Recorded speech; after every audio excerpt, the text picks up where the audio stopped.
యేసుక్రీస్తు పరిశుద్ధ నామంలో మీ అందరికీ శుభములు. ఈరోజు కీర్తనల గ్రంథం 19వ అధ్యాయం చదువుకుందాము.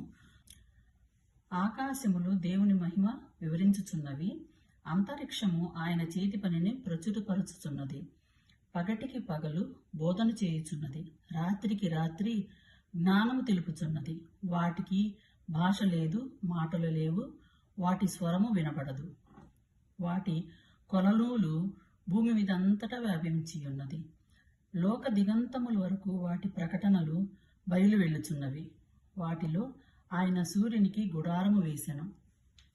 అతడు తన అంతఃపురములో నుండి బయలుదేరు పెళ్లి కుమారుడు వలె ఉన్నాడు. సూర్యుడు నొల్లసించున్నట్లు తన పదముల నుండి నొల్లసించుచున్నాడు. అతడు ఆకాశమున ఈ దిక్కు నుండి బయలుదేరి ఆ దిక్కు వరకు దాని చుట్టూ తిరిగి వచ్చుచున్నాడు. అది వేడిమికి మరుగైనది ఏదియూ లేదు. యెహోవా నియమించిన ధర్మశాస్త్రము యథార్థమైనది. అది ప్రాణమును తెప్పరిల్లజేయును. యెహోవా శాసనము నమ్మదగినది. అది బుద్ధిహీనులకు జ్ఞానము పుట్టించును. యెహోవా ఉపదేశములు నిర్దోషమైనది. అవి హృదయములో సంతోషపరచును. యెహోవా ఏర్పరిచిన ధర్మము నిర్మమమైనది. అది కన్నులకు వెలుగునిచ్చును. యెహోవా యందైన భయము పవిత్రమైనది. అది నిత్యము నిలుచును. యెహోవా న్యాయ విధులు సత్యమైనవి. అవి కేవలము న్యాయమైనవి. అవి బంగారు కంటెను విస్తారమైన మేలిమి బంగారు కంటెను కోరదగినవి. తేనె కంటెను జుంటు తేనె దారల కంటెను మధురమైనవి.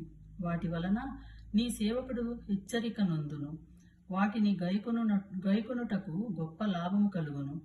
తన పొరపాటులను కనుగొనవాడెవడు? నేను రహస్యముగా చేసిన తప్పులు క్షమించి నన్ను నిర్దోషిగా తీర్చును.